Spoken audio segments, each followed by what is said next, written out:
Thank you, Vani, and welcome everybody. Thank you for joining Move the Dial on DEI. If we jump to the next slide, I'm Sharon Mora, a Senior Engagement Executive, as Vani said, with AlignOrg. I have a long history of working with large, global, multi-business unit, kind of complex matrixed organizations in both the commercial and technology and digital spaces. And have done a lot of transformations, led a lot of transformations for these types of organizations. And now I'm able to work with lots of clients like yourself to do the same. So today it'll be interesting to talk through how that applies to DEI and how we can leverage some of those learnings. Ken? Hey, good morning, everyone. It's good to be back on our webinar again. Thank you for that introduction, Vani and Sharon. Appreciate you setting this up for us. I'm Ken Thompson. I've been with AlignOrg for a few years.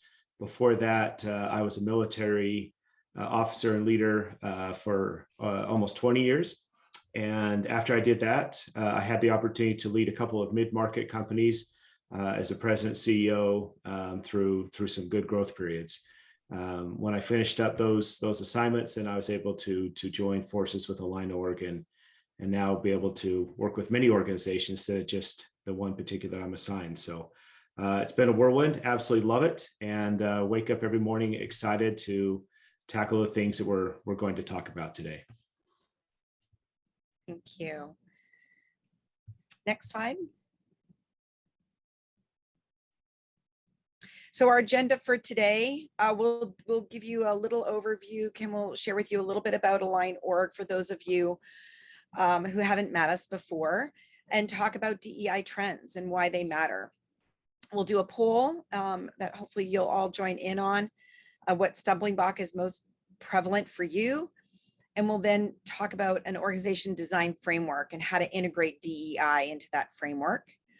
And then we'll walk through the stumbling blocks and the building blocks that Kim will introduce, do another poll about those building blocks, and summarize and answer any of your questions.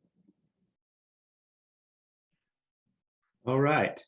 So I want to take just a moment and share just a little bit about what we do, some of our methodology on how we use it to integrate DEI initiatives.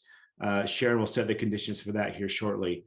But overall, as a firm, we are a niche firm. We've been around for over 25 years. We're very specialized in the areas of strategy articulation, organization design, i.e. helping leaders of businesses and organizations or functions or COEs figure out what their purpose is, how to turn those ideas into an actionable state, and then determine the capabilities that are going to be needed to support that strategy, and then how to design the organization around what we call all 6 sides of the cube, or the different aspects of an organization to deliver on that strategy. We also do a fair amount of implementation and change management work, as well as some data analytics work. So that's a core of our practice.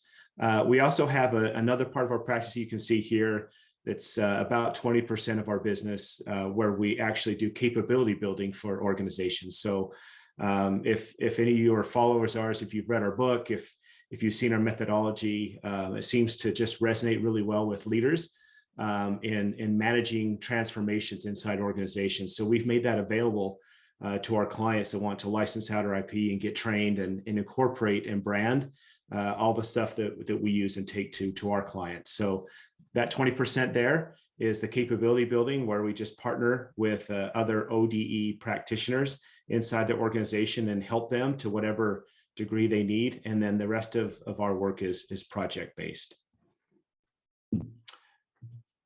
Here, just a list of a handful of clients that we've either worked with or learned from, and brought lessons learned into the stuff that we share and the stuff that we teach.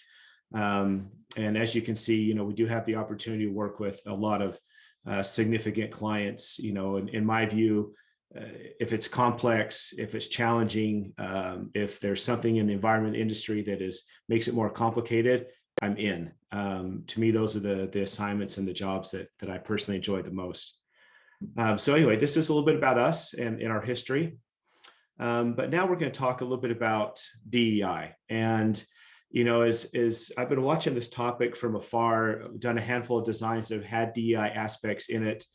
It's interesting to watch and observe the degree in which organizations are able to embed DEI initiatives and actually see the results and obtain the results that they were hoping to get from the DEI initiatives. So many times it seems that organizations tend to just do the frosting on the top or just do light initiatives that aren't deeply rooted into their organization. Hence, the true transformation or behavioral changes aren't happening.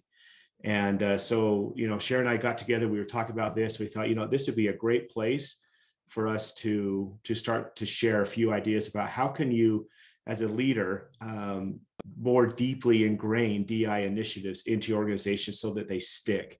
What are other organizations doing? So we'll also share with you throughout this some examples of what we see that really seems to work. So we'll do this in the framework of stumbling blocks, meaning 6 ideas that organization leaders often do that lead to failure or suboptimal results. But we'll also share with each of the stumbling blocks a building block as something that we believe that you can do differently to actually get a positive result. And this is based on the theme of our book, Mastering the Cube, that has the 8 stumbling blocks and building blocks of an organization transformation. So we kind of followed that same pattern. But we'll get back to that in just a minute. What I do want to do, though, is in researching this, I came across some very interesting data that I thought would be good to share.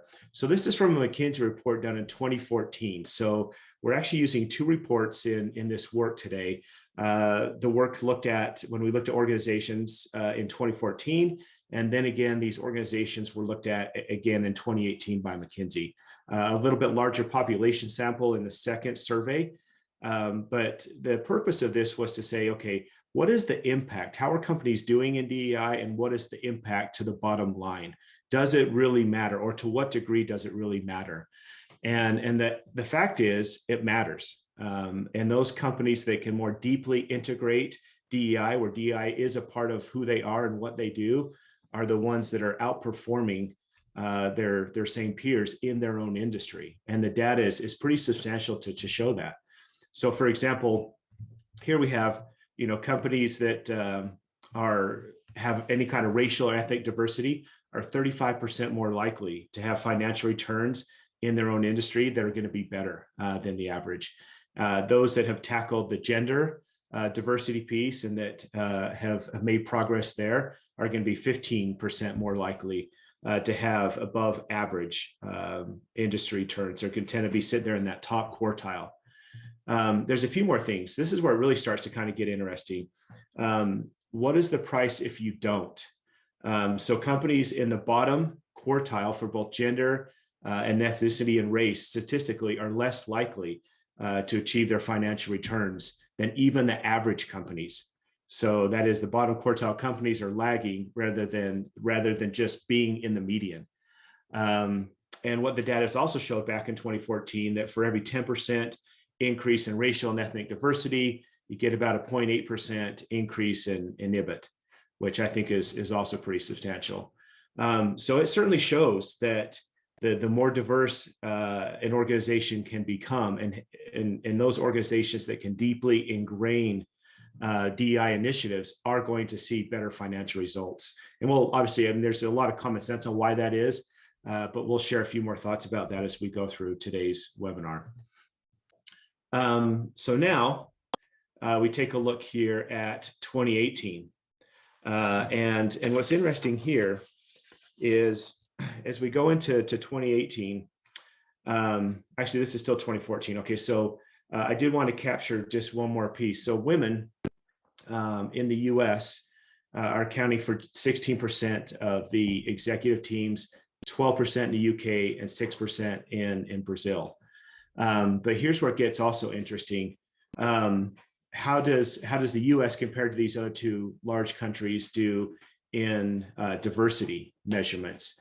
And so in diversity measurements, the UK is the strongest, but it's still not anything to brag about. Basically, what this means is still 78% of UK companies are still failing to meet racial diversity measures that are commensurate with the population that they are in.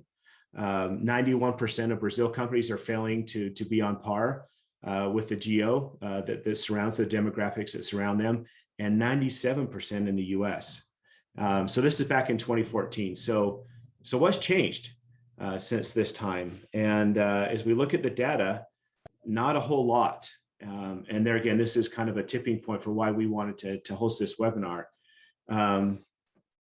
The stats are still about the same. They've gone up and down a couple of percent, but what we do know, and what has been reiterated through more data, is that the more diverse the team is, it's going to have better financial performance. It's going to have better bottom line results because of the diversity ideas and many of the other intrinsic benefits that having a diverse team brings. Companies in the top quarter for gender diversity on executive teams were 21% more likely to outperform profitability versus the 15% in 2015, and 27% more likely to have superior value creation. I think this is another tremendous benefit, is obviously diverse teams bring diverse ideas and help companies really propagate that value out into the marketplace. So these are just a few stats. I'm sure you've kind of looked that over to get an idea of how things have changed over the years, or maybe not changed in some cases. But bottom line is companies that choose to put their head in the sand, or companies that choose to not really genuinely attack DEI and really make that part of who they are and what they do, to a large degree, at least a third of them find themselves in the bottom quartile within their industry group. And so I think this is something that is here to stay. And I think those companies that understand how to do it, they don't just do the very top level, kind of whitewash stuff, but actually deeply ingrain and embed DEI all throughout the organization. Those are the organizations that are succeeding above their competitors. And so that's going to be kind of the key theme, or the so what, or why this is an important part of our organization. Here's another interesting piece. So we talk about, moving the dial. When we talk about DEI specifically, it's a little bit different than other initiatives. Take sales, for example.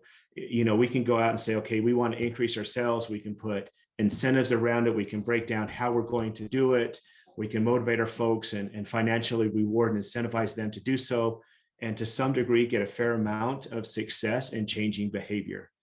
DEI, on the other hand, is different. It's not quite that easy. Certainly, there can still be some financial incentives to those that impact how DEI is being incorporated into their organization.